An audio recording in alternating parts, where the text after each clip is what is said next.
Welcome back to Out of the Park Baseball 25. It is the 2036 postseason, and we are set to begin our ALDS, a best-of-5 series versus the Boston Red Sox.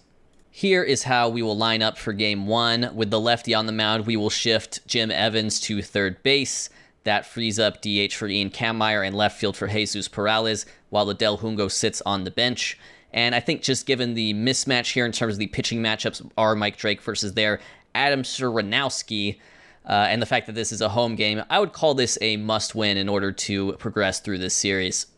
Top of the first here, 2 on 1 out, a little early traffic for Mike Drake. He will face Humberto Burgos, who sends one to left, and that most likely will score the first run of this series. Boston take a 1-0 lead. Following the run, Miguel Bleis is up next. He sends one over to the right side, and it's booted by the sure-handed Waltz. One of the best defensive second basemen in the league makes an error to load the bases. Unbelievable. And that's going to bring up their shortstop for today, Arturo Escobedo, who strikes out. It's a big strikeout for Drake. Can he get out of the inning, only allowing 1 run? It's going to be Elijah Green, who also strikes out. So 1 run scored, but disaster averted. Bottom of the second, 2 outs, no one on for Victorian Roussel. And he hits this ball hard, but that should stay up there through 2. The score is 1-0. Top of the third, right fielder Gino Groover is leading off against Mike Drake, and he is going to unleash a ferocious swing on that baseball. A no-doubter. 2-0 your score here in Oakland as the fans begin to boo. Bottom of the third, 1 out. Still no base runners for us today. We're making Adam Suranowski look like a real stud, even though I don't think he is. Danny Long up next. And Danny Long, our surprise fill-in catcher, has our first hit of the ball game. That'll bring up Brendan Tyndall for the second time around, and he will walk, so we do have a runner in scoring position now for Jim Evans. And Jim Evans hits this ball hard, and it will get down. That's a chance to score at least 1 run. We'll see if it can score 2. And it does. We tie the game up thanks to the 2 RBI double from Jim Evans. Let's see if Prince Ardley can drive him in. That ball's going to get away. That might make it a little bit easier, but still with 2 outs, we're going to need a base hit from Ardley. He walks, so it'll be runners on the corners, 2 outs for Steve DeBona. He's swinging 2-0, and that is a catch basically in the stands by the left fielder, but through 3, this game is now tied. Top of the fourth, runner in scoring position for Boston with 1 out. Anthony Volpe up, and this may be the last batter for Mike Drake. We may not want him to face the lineup for a 3rd time. That is going to be a fly out to center. Runner will not advance. And then I think I'm going to make the call to bring in David Luvano here. Mike Drake gets through the order twice, but he really struggled. And Luvano will face Marcelo Meyer, and he will fly out to left. Into the bullpen now. Top of the 5th here. Now Luvano is in a situation himself. We're going to warm up Mason Miller in the bullpen, but he's going to have to face Humberto Burgos with 2 on and no one out. And Burgos hits one to the gap, and that will score at least 1, possibly 2. Nope, the runners will hold, but the Red Sox do take a lead, and they're threatening to score more now. Miguel Bleis up next, and Miguel Bleis hits this one, but that's a diving catch by Perales in left. Warner should be able to tag and score, but that does save a run potentially. That is only the first out of the inning. Next up is going to be Arturo Escobedo, who's swinging 0-2, and that will be caught in center. So in this now 4-2 ball game with 2 outs, I'm going to bring in Mason Miller to deal with Elijah Green. And he gets the strikeout, but still we are now trailing by 2. Bottom of the 6th, 1 out, it's Ian Kammeyer against the new pitcher, Sakai. And Kammeyer swinging 3-0. Who gave him the green light on that?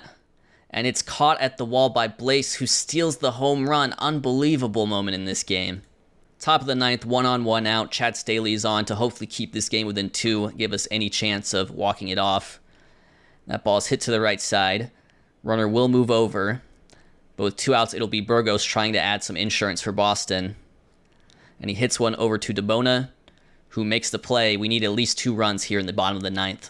Put on your rally caps. It's Steve DeBona to lead off against Micah Abramo. Full count. And DeBona hits this one to left.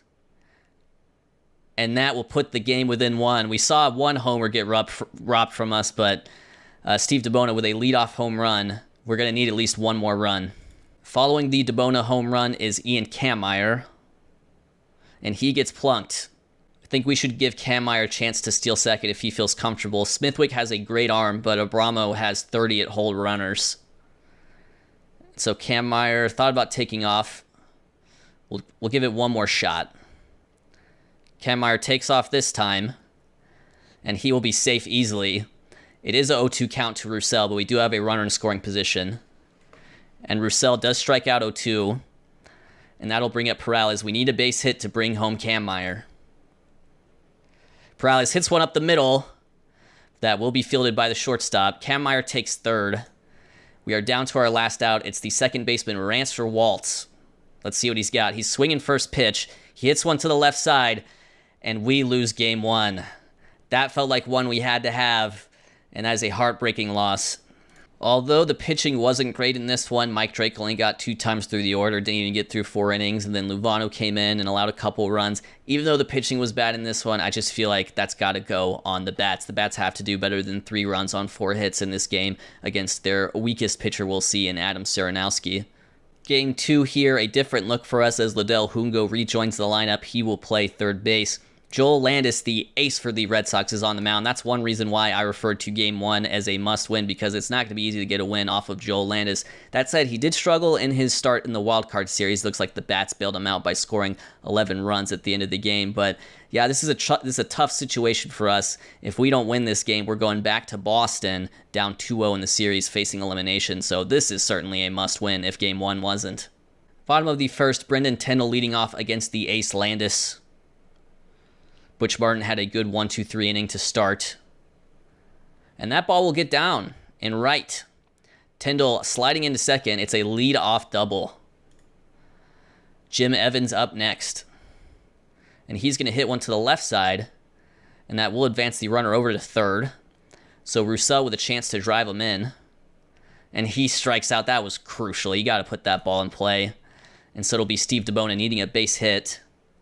Oh, and he may have it in more. That ball is going to right, and it is gone. Steve DeBona's second home run of this series gives us a early 2-0 lead. Top of the third here, Butch Martin walked the first 2 batters of this inning, so now it's Anthony Volpe with a chance for Boston to tie it back up, potentially. He will fly out to center. It's a nice grab by Roussel. Runner will advance to third, though, so it'll be runners on the corners, 1 out for Meyer. Who strikes out? Big strikeout there for Martin, and now it's Gino Groover. And Groover swinging 3-1, sends it over to the right side, the left side, but Hungo makes the play. Bottom of the third here, 2 on, 1 out. It'll be Roussel to face Landis. And Roussel, wow, he hit the ball hard. Does he have the oppo strength? He does. 5-0 now your score. Not only do we have run support for Butch Martin now, we also have some breathing room. Still in the bottom of the third here, 2 outs, 1 on for Ian Kampmeyer. And Kampmeyer hits this ball to the gap. That is Prince Ardley on first. So not easy to say if he will score on this double. Nope, he will hold it third for Rancer Waltz, who hits one up the middle, but the shortstop Escobedo is there. No, it's a botched play. The run scores, a second error for Boston. 6-0 now your score. Now it's Liddell Hungo. He hits one over to his third baseman counterpart, and finally Boston get out of it, but your score is 6-0. Top of the fifth, 2 outs. Butch Martin's been great so far. We're going to see how much we can get from him given this lead. And Smithwick is going to have a double, and that will be Boston's first hit of the ballgame here in the 5th. Let's see how Martin responds with traffic. Volpe's going to hit it on a 1-2 count, and Roussel catches it. We move on to the bottom of the 5th, still up by 6. Prince Ardley leading off the bottom of the 5th against Luis Ortiz, and I think that baby may be gone. Prince Ardley with a home run to straightaway center, and the score is now 7-0. Still got a chance to tack on here as well. It's 2 on, 2 outs for Brendan Tyndall. And Tyndall hits this one to the gap. That is going to score at least 1, if not 2. And so the question is, can it score 2? Yes, it will. 9-0 now your score. And this was one of those situations where we can skip ahead unless something particularly interesting happens. All right, top of the ninth here. The score is 12-0. The main thing you missed is that Steve DeBona homered again, so that gives him 3 homers in these 2 games. Pitzer gets the first out. Martin ended up going 7 innings, and then we've turned it over to Pitzer for hopefully the rest of this game. Warner to left. That will drop down for a single. So it'll be, oh, no, he's thrown out going for 2. Why would you go for 2 down 12? I don't know. It's just playing around, I guess. And so the final out will be Humberto Burgos. Well, hopefully that's going to be what happens. Red Sox are down to their final out. And Burgos says, you know what? How about I break up this here shutout with a homer off Tyler Pitzer? And so that'll be Miguel Blaze up next. And he sends this one to center, but Roussel has no problem winning it. We win game 2, 12-1. That was an absolute beatdown. A 2-homer game for Steve DeBona, 3 hits for Ardley, Roussel, and Tyndall as well. Butch Martin was great. He pitched 7 scoreless, and then Tyler Pitzer finishes them off. Game 3 shifts over to Fenway. It'll be our Isdel Medina on the mound against the righty Joe Carnley. Starting pitching is certainly a case where we have an advantage now that we've gotten a win over Joe Landis, and we'll have to see if Medina can get the job done here in Game 3. Top of the second here, first scoring threat. It's going to be 2 on, no outs for Ian Kampmeyer. And that ball is going to get away from the catcher, and that will be costly. We now have 2 runners in scoring position for Kampmeyer, who takes strike 3. 1 away. Now it's our second baseman, Rancer Waltz. And he hits one to left. DeBona is tagging at third, and he will be safe. So that's the first run of the ball game. And now it's Liddell Jungo with a chance to drive in Ardley at second. And Jungo hits it hard, but the shortstop is there. Still, we score a run. Bottom of the second here, now Boston have a scoring threat of their own. It's going to be 2 on, no one out. Medina to face the shortstop, Escobedo. And Escobedo is going to hit one to right, and it will drop down. I don't think they'll be able to score off that, as the runner did have to hold. So it'll be bases loaded, no outs. Elijah Green. And that ball gets away from the catcher, but Long prevents it from rolling away. Now full count. And that is a big strikeout, 1 away. Campbell Smithwick up next, and that ball will get away from Long, and that will be Boston's first run. Hate to see that. But we've got to stop the bleeding there. It's a walk of Smithwick. So with bases loaded, 1 out, it'll be Volpe. And Volpe hits this ball really hard to center, and it's just over the head of Roussel. And there's a good chance that completely clears the bases. That could score 3. And it will. Wow, that was heartbreaking. I'm going to get Luvano warming up, but it's still Medina's game for now. He needs to really settle in. And that will be a diving stop by Waltz. Great play by him. Runner does advance to third, and it's Gino Groover, who is going to fly out, but the damage is done. We are now trailing 4-1 after an early lead. Top of the third, 2 on, 1 out for Roussel, representing the potential game-tying run. That will be hit to left. And I'll stay in for Green. And then it's DeBona. Oh, and DeBona. This man is absolutely on fire. It's another home run. He wraps it around the pesky pole, and that ties the game up. Steve DeBona has 4 home runs in 3 games. Bottom of the third now, whole new ball game. Let's see what we can get from Medina. Oh, and Chris Warner hammers this one to right, and we very quickly lose our lead. Bottom of the fourth, 1 out. We're definitely going batter by batter with Medina at this point, who has struggled. And Smithwick is going to hit one, and that will drop down in front of Roussel. And that will be extra bases, and that will end Medina's day. It's going to be David Luvano to come in here, and he will face Anthony Volpe. Full count ground out there for Volpe. Trying to keep this game within 1. It's Marcelo Meyer. He hits one to center, but Roussel will be there through 4. We are down by 1. Top of the 5th, 1 on, 1 out, and it is our man, Steve DeBona. And he will walk. So it'll be 2 on, 1 out for Prince Ardley now. And Ardley hits one to the right side. That's got a chance to tie this game up and score a run.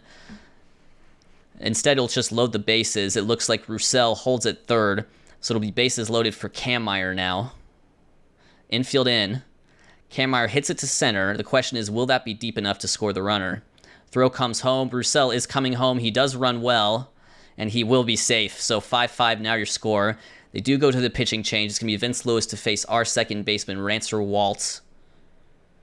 And Waltz hits one to center, but that should be no problem for Blaze. Still, we have a tie game going to the bottom of the fifth. Bottom of the seventh here, after a leadoff double, it's Gino Groover to face Chad Staley. And Groover's going to hit one to the third base side. Runner will advance. That brings up Chris Warner. I think we pitch around here. And that doesn't work, as Chris Warner is going to double off of the pitch around, and that is going to give Boston a lead 6-5 after a double.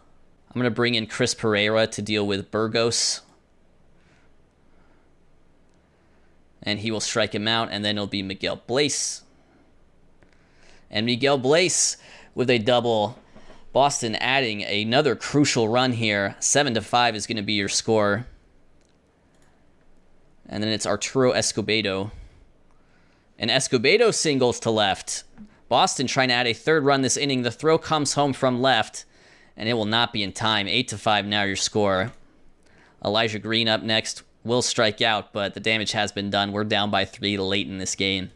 Bottom of the 8th, runner in scoring position for Boston. We've got Braden Jennings in this game, hoping to keep the game within 3 at least. That's going to be a walk of Meyer. And that'll bring up Max Anderson, who also walks. And despite the platoon advantage here, I just feel like the right move is to bring in Bob Morlock, with Jennings doing what he's doing. So it'll be bases loaded. 1 out. And Warner has a single up the middle, and that is the extra insurance that Boston most likely needed to win this game, as they take the lead 10-5 now. Humberto Burgos up next. He'll fly out to left. So with 2 outs now, it's Miguel Blaze. And Miguel Blaze hits this one to right. And that, well, I mean, if that wasn't the dagger already, that'll be it. 13-5 your game now. We've allowed 8 runs in the last 2 innings. And now in the top of the 9th with 2 outs and 1 on, we're down to our last out. It's Mike Delfasi, who does single. That'll be his first hit of this postseason. And that'll bring up Danny Long, our catcher. And that'll be an infield pop-up, and we are going to lose Game 3 by a score of 13-5, now facing elimination. That was a disappointing game. I'm definitely disappointed in Medina first and foremost. I mean, we got a nice lead for him, and then he promptly gave it up. But this bullpen situation was pretty bad. Staley, Pereira, Jennings, and Morlock allowing runs. And, you know, Staley and Pereira, those are supposed to be our high-leverage guys, and they did not impress in their postseason debut. Well, here it is, ladies and gentlemen. It's now or never. Game 4 at Fenway. Robbie Spector will take the mound after a wonderful regular season to take on Christian Mena of the Red Sox, who also had a good regular season, it looks like, with an ERA of 3.09. We got to win this game, or this season is over. Top of the first, 1 on, 1 out for our French-Canadian sensation, Victorien Roussel. And he pulls one to the right side, and they actually find the lead runner there. So it'll be Steve DeBona now. And DeBona continues to add. And we got to see if Roussel can score on this. That's rolling all the way to the wall. Roussel's pretty quick. I have to imagine he will. And that's going to be an early lead for us, 1-0. DeBona is on second now. And Ardley will walk. That'll bring up Ian Kammeier, who strikes out looking, but we strike first. Bottom of the third, 1 on, 1 out. Second time through the order, it's Spector versus Groover. Looks like Meyer was taking off on that play. And oh no, we can't even get the runner at first.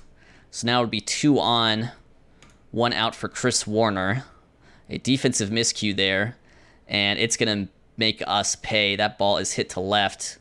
And Boston will tie this game up. Need Spector to keep this game at 1, though. It'll be 2 on, 1 out for Burgos. And that could be a double play ball. And yes, we are able to turn it. Tie game here through 3. Bottom of the 4th here, Robbie Spector at 61 pitches already. No outs, and there is a runner on second. Boston threatening to take the lead. And that will get over the head of DeBona. And they will take the lead off that. 2-1 now your score after an Escobedo single. Elijah Green up next. Still no outs in this inning. And that trend is going to continue as Elijah Green has a single now. Runner going first to third will be successful. Now it'll be runners on the corners. Boston threatening to add on more We're going to have Robbie Spector at least face Campbell Smithwick. And that is a walk, and that's going to end Robbie Spector's day, folks. It's a bullpen game now with Bob Morlock coming in. Bases loaded, no outs. What can he possibly do to limit the damage? I'm going to also have Cephas warm up. That ball is going to be hit to left, and it will get down in front of Kammeier. That'll score another run. Marcelo Meyer next. Can we get an out? Can we get one single out this inning? 5-1, your score. It just feels like we blew it right there, and there's nothing I could do about it. We couldn't get it, and that's going to be another hit. Why wouldn't it be another hit? Is that going to score a run? Yes. No, it won't. But it's still bases loaded, no outs. I mean, I got to bring in Cephas, even though he's been like our worst reliever all year. It's a couple lefties. We'll warm up. Pitzer, but I mean, what can you do? What can you do? Like, as a manager, what can you do? We can't get a single out. It's 6-1. Humberto Burgos now strikes out. There it is. The first out of the inning. Everyone start clapping. All right, Miguel Blaze hits one to center. Perales, the new center fielder, is there. Doesn't have a great arm. And that'll be a 7th run for Boston. And you know what? Let's bring in Pitzer to face Escobedo, who hits it to left. And it gets over Kammeier's head. And it's going to be more runs for Boston. 9-1, your game score. Again, unless something interesting happens here, we can skip to the end. I mean, the season is over, guys. We've allowed 8 runs in an inning. Top of the 9th here. It's 13-1 now. Jesus Perales leading off. I think we need a bloop and a bloop and a bloop and a bloop and a bloop and a bloop and a bloop and a bloop and a bloop and a bloop and a blast. I think that's about what we need.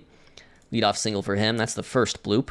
Steve DeBona to the right side. They'll find the out at second, not first. Prince Ardley hits it to center. That'll be 2 outs in the inning. And so our final hitter potentially is Ian Kammeier, who strikes out to end the game, end the season. That was pathetic. I just don't want to talk about it. All right, I'm done being sad. I still need to host this thing, I need to tell you guys about the 4 teams remaining. The Houston Astros are remaining. I think we know them decently well because they're within the division, but they have 2 star players for sure. Robbie Strelka has been a constant offensive presence for them. Look how consistent he is. The guy's just super consistent. He's part of the team. They have him as DH for right now. They do have a Mike Cox, but it's not our Mike Cox. It's a different Mike Cox.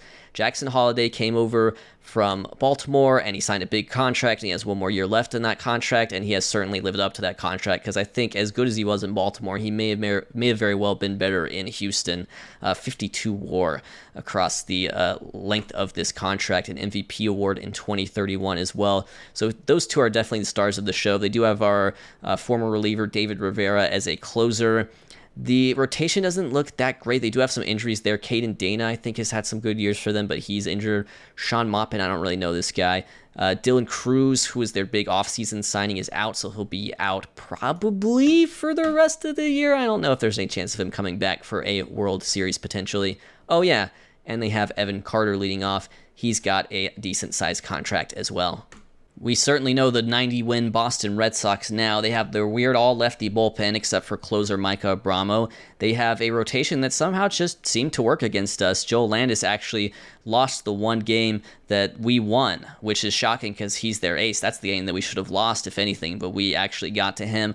Humberto Burgos is a very good all-around player, and Chris Warner was the MVP of that division series. He's a great hitter across the board, but even guys like Miguel Blaze and Marcel Meyer, who are actually, in the Red Sox organization in real life, are making a serious impact. In the National League, the Mets are through to the NLCS, and they've been the best team in baseball this year. They won 104 games, and it's because they have a pretty lethal combination of the young ace Trip Jennings, who had another excellent year. Not quite a Triple Crown year or anything, but he's flirted with it a couple times now. And then Brady Harris, who they just signed from Detroit, has been a star center fielder throughout this save, and he led the National League in WAR with 7.1. He's a 2-time MVP. Really solid team all around, don't get me wrong. Jeff Grantland, of course, their closer, but those 2, Jennings and Harris, are kind of the stars of the show. And those Mets will face the 88-win San Francisco Giants. They have a couple of former Oakland A's. Cam Collier, who they moved over to right field, had a average season. Hester's had a very good season, but only played half the year. It looks like he had some injury concerns. They also have Steve Young at catcher. That's someone who we drafted and traded to them in that Victoria and Roussel trade. Rotation-wise, they have this guy, Jeremy Coleman, who looks like he's pretty good. I actually haven't encountered this guy, just haven't really looked at his page, but yes, he does look like a very good pitcher, particularly like the home run prevention and the walk prevention as well. That's always going to lead to a pretty good FIP, even if you don't strike out everyone. And they do have a pretty good bullpen combination here between setup man Chris Nash and closer Danny Hitchens. Danny Hitchens having a bounce back after a terrible 2035, a great 2036. I was really hoping we would be the World Series champs this year, but Houston and New York are off to quick starts in their respective championship series. Houston up 3-0, New York up 2-0 as we advance to another day. Now both those teams have 3 wins in the bag. Red Sox do win Game 4 and force a Game 5. And yep, it'll be the Astros versus the Mets in the World Series. We're going to have a couple of days to sift through here before the series actually starts. But let's see who comes out on top. I do think the Mets have been the best team in baseball this year. We'll see if this is their year. They take Game 1. They take Game 2. They would presumably have home field advantage because of the record. So now this series goes back to Houston for 3 games. And the Mets take Game 3. It could be a sweep. And it will be Mets in 4. They sweep the NLCS. They sweep the World Series. They are World Series champions in 2036, 50 years after their previous World Series. To Houston's credit, all these games were pretty close, 4-2, 5-4, 6-4, 4-2. So this is really giving me 2005 World Series vibes where the White Sox swept the Astros and you think, oh, that's not a close series. But the games were close, and your World Series MVP is going to be left fielder Steve Ernest. That said, and I know nobody wants me to say this, I know that some of you have been following this very passionately, very fervently. I think I'm done with this series, at least for now. I really need to get the programming back on track on my second channel. This has completely taken things over. A lot of people have sort of lost interest as the series has gone along, almost like 50 episodes now. And just, I think for my YouTube career, I think for my sanity, it's probably time for me to stop recording this series. And I know the idea was, oh, you should stop when you win the World Series. That's the goal here. But in a way, we have kind of achieved the Moneyball dream. The Moneyball dream was not about winning the World Series. It was about being a consistent winner, and we had 5 straight winning seasons. We made the playoffs 4 times. We won the division 3 times. We went to the World Series. We did lose, and I know I could definitely win a World Series with this team. I know that for a fact, but I just look at this team right now. Look at all these players in the lineup. Look at all these players in the rotation. None of them are real. We've kind of gone through a whole generation of Major League Baseball players across these 13 seasons, and no one on the team is real except for, I believe, Tyler Pitzer and Mason Miller and maybe Chris Greer. I don't know about that one. Someone told me maybe he's real. I don't know if that's true or not, but the dream for me would have definitely been to just win it this year with Mason Miller. Win it with an OG Oakland A still on the roster. He's going to be 38 turning 39 next season, and I just think I'm done. I think that's enough of that. I think I probably need to do other stuff. And I got nothing else to say to the fans of the Oakland A's everywhere other than I'm sorry. I'm sorry we couldn't achieve our ultimate goal. I'm sure maybe in the future I will. Maybe that'll be off screen as I play along. But that is the end of the series. I'll close by trying to show you all kind of the pertinent information for a recap. This is the history index, which shows you the year-by-year record of the team.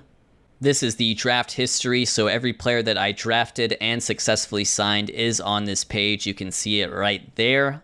Here are your opening day starters from every year. Of course, my years start in 2024.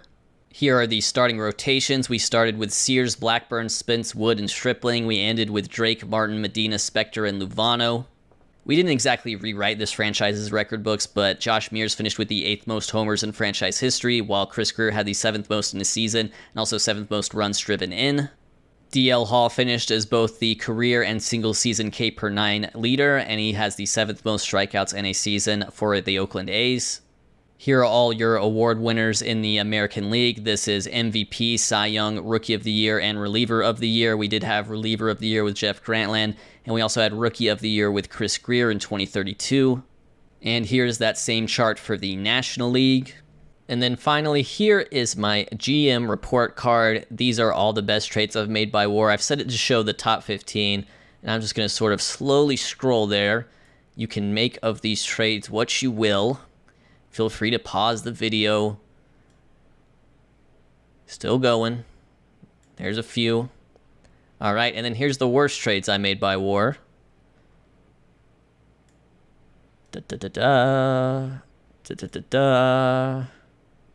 This is WAR with the team that acquired the players, by the way. So it's the net of that. Best acquisitions, I will read them down. So these are the best players I acquired that weren't originally inherited. Chris Baker, Mike Drake, Tyler Pitzer, Chris Greer, Josh Mears, Dave Sochi, Daniel Cuvée, DL Hall, Brendan Tyndall, Jeremy Okoro, Vinny Pasquantino. As of now, I think the only ones on the team are Tyndall, Greer, Pitzer, and Drake. And really, Pitzer is, yikes.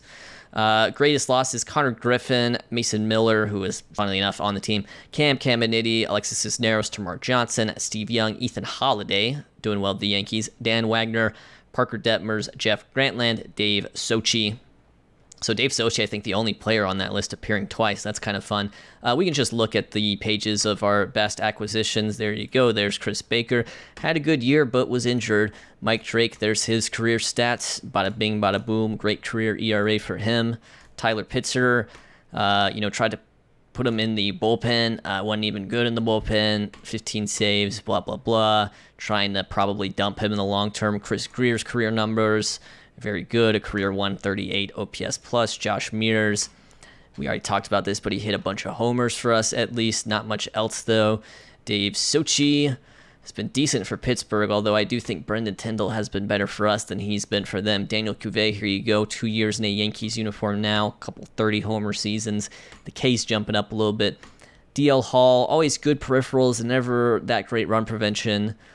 Surprised he retired after this with Houston. He might have suffered a pretty big injury. Brendan Tyndall, he's been awesome for us. Only 2 years and he's already on this list. Love that guy. Great leadoff hitter. Jeremy Okoro, we just traded him this year. Going to head scout, sorry. There you go, Jeremy Okoro. Not great with the Braves once we traded him. And then finally, Vinny Pasquantino, the first really solid position player we had. 2027 to 2029 went on a nice run, and then we traded him to Atlanta, and then he was honestly out of the league not too long after that.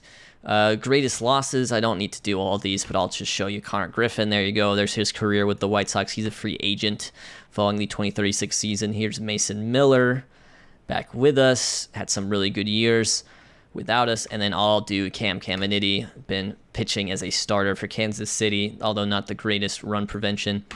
Guys, thank you for watching this series. It's not totally over. I'm still going to leave the door open for a return, but for now, it's time for me to at least take a break.